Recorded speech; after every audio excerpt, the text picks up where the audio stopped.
Hei, imeline hing! Olen Laina Helenurm ja sa kuulad mini-jutupäevikut Mõttekoht. Olles üle 20 aasta valgustumise teekonnal, jagan teiega mõtteid. Miks just miniversioon? Sest meile polegi rohkem vaja. Nii lihtne see ongi. On vaja võtta üks teema ja sellesse iseseisvalt süveneda. Meie aju mitmeid teemasid korraga nii ehk naa sügavalt läbi ei võta, mistõttu see 5 minutit annab palju võimsama tulemuse kui 10 pikka podcasti.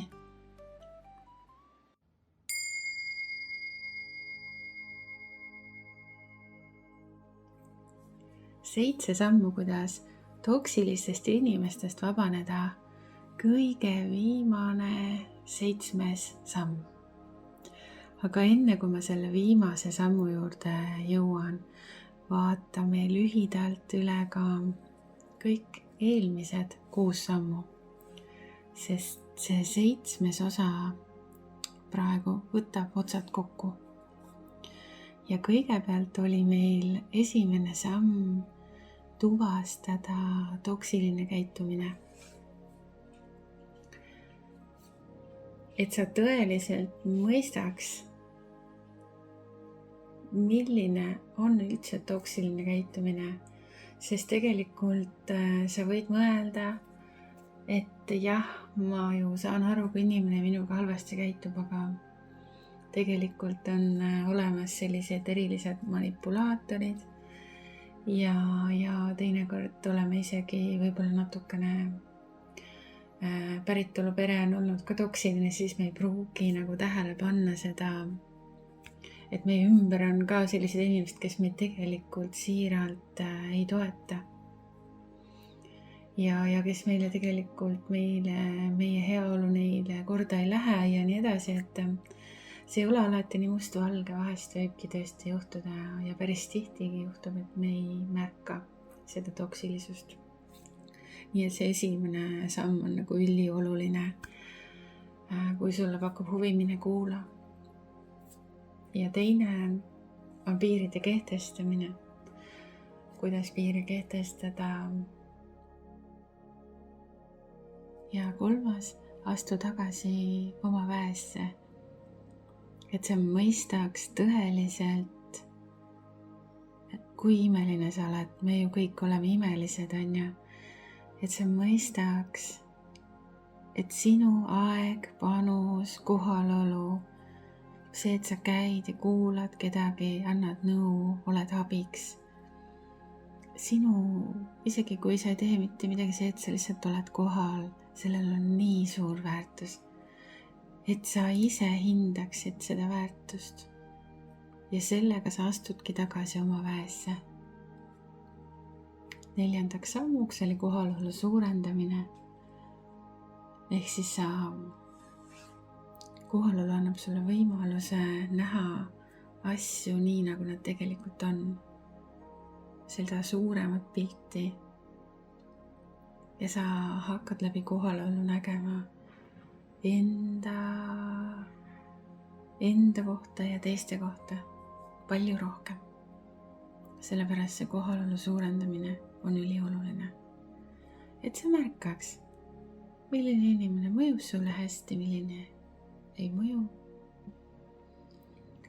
Ja 5. on siis keskkonnavahetus ja ühendus loodusega. Nii et me kõik oleme ju kuulnud, et keskkonnavahetus on väga oluline. Just selle koha pealt, et kui sa lähed teise keskkonda, siis sul ajus hakkavad kohe uued protsessid pihta. Sul tekib ajus mingi shift ja sa hakkad nägema asju uue nurga alt. Aga kui sa lähed veel loodusesse, ühendud loodusega, siis esiteks loodus aitab sulle enda närvisüsteemi rahustada, ehk siis sinu mõtetes see virvarr, mis käib, mis loob iga päev sulle segadust. See hakkab taanduma, see hakkab rahunema ja tasapisi samm-sammult sul tekib rahu. Ja kui su närvisüsteem saab natukene rahuneda, siis hakkad ka täiesti teise nurga alt asju nägema. Et see pinge sinu sees ja see mõtete müra ei varjuta enam seda tõde, mis on sinu sees. Ja see selgus hakkab iseenesest välja paistma, sa hakkad iseenesest aru saama, kuidas üks või teine inimene sulle tegelikult mõjub. Kas ta on sulle?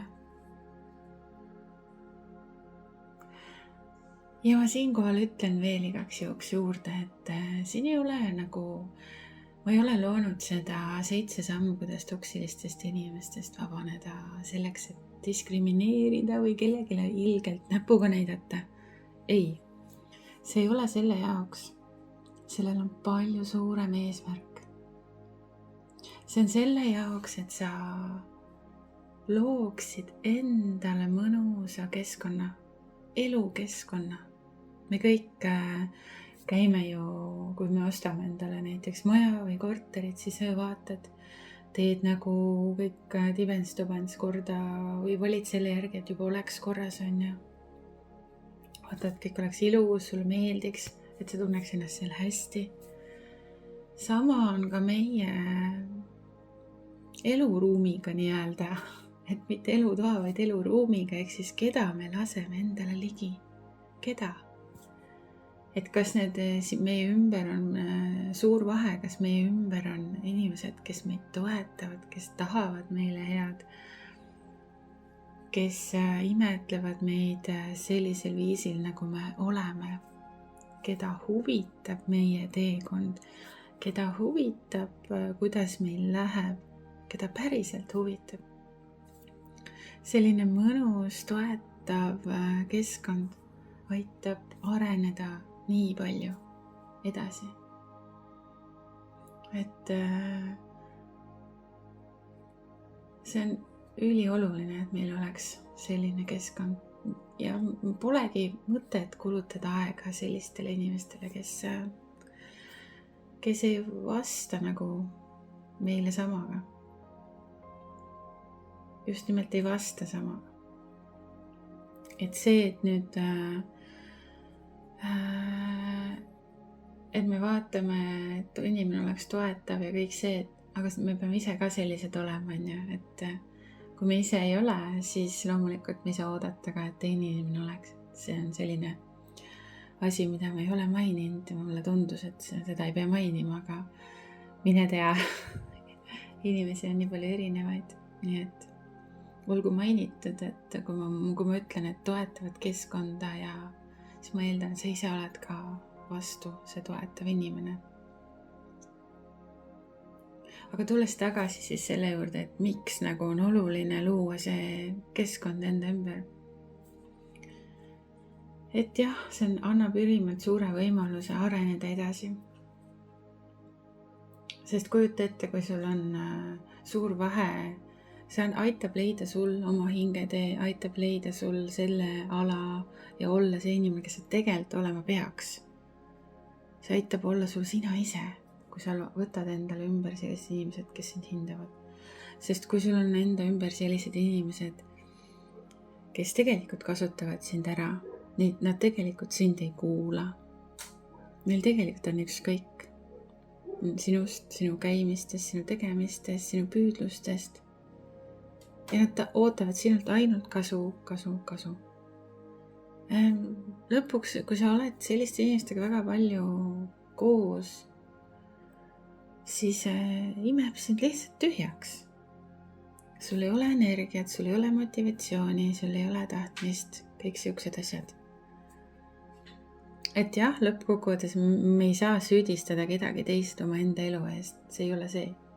Aga see mõjutab tahes-tahtmata ja asi ei olegi süüdistuses, vaid vastutuse võtmises, et sa valid ise, kellele, kui palju sa oma aega kulutad. Sa valid. Selles on küsimus. Et sa teeks teadliku valiku, keda sa oma ellu üldse lased, kellele sa oma aega ja kohalolu kingid. Ja 6. samm on enesehool kui prioriteet. Me ei saa üle ega ümber sellest, et me peame iseennast prioriteediks seadma. Et nendest teadmistest, nendest mõtetest pole mitte mingit kasu, kui me ei sea iseennast prioriteediks. Mõtleme küll, et tuvastame käitumised ja suurendan kohalolu ja kõik need asjad, aga kui sa ikkagi pead kõiki teisi tähtsamaks ja ei sea iseenese hoolt prioriteediks, siis ei hakka kunagi kahjuks su elu muutuma.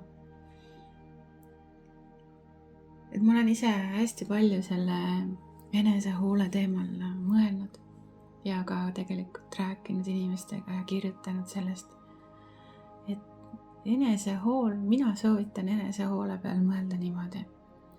Kui üldiselt, ütleme niimoodi, laias laastus naised tahavad mõelda nii, et ma annan ja annan ja annan. Mehed võivad ka nii teha, aga keskmiselt on naine see, kes annab. Lõpuks on ta nii tühi, et annab lastele, annab meestele, annab oma aega, oma armastust, oma hoolt. Et muudkui annab ja mõtleb,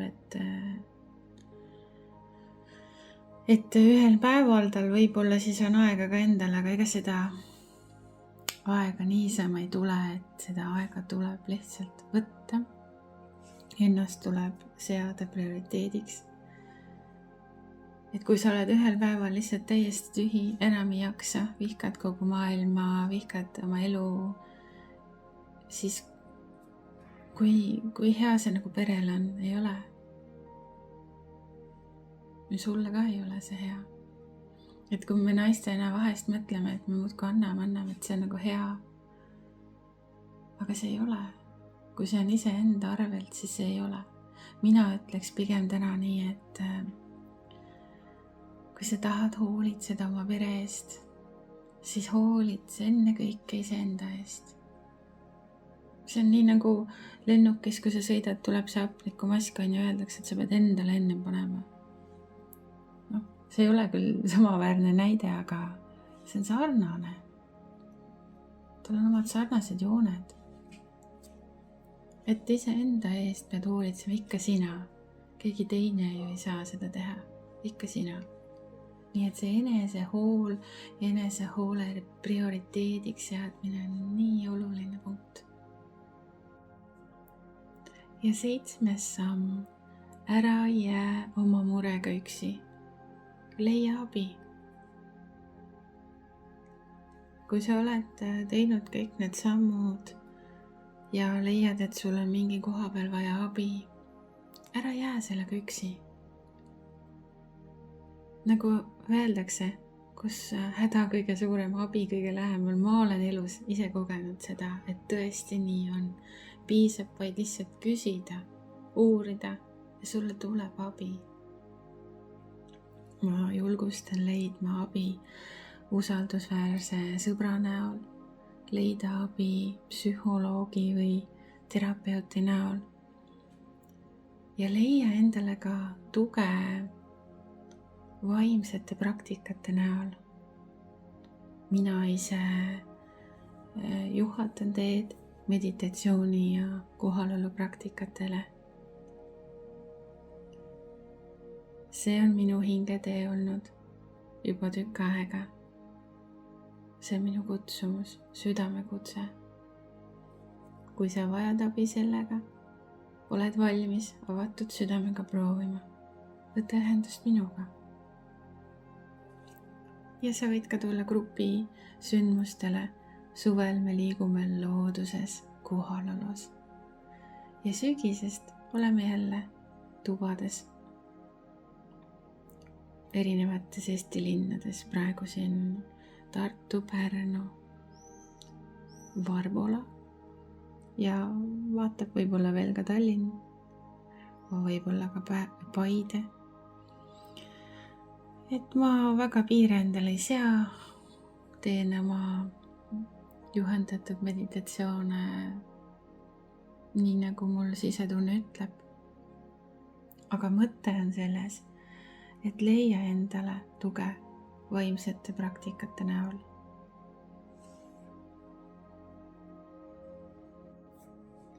Minu kohta saad lugeda lisa www.kohalolukodu.ee.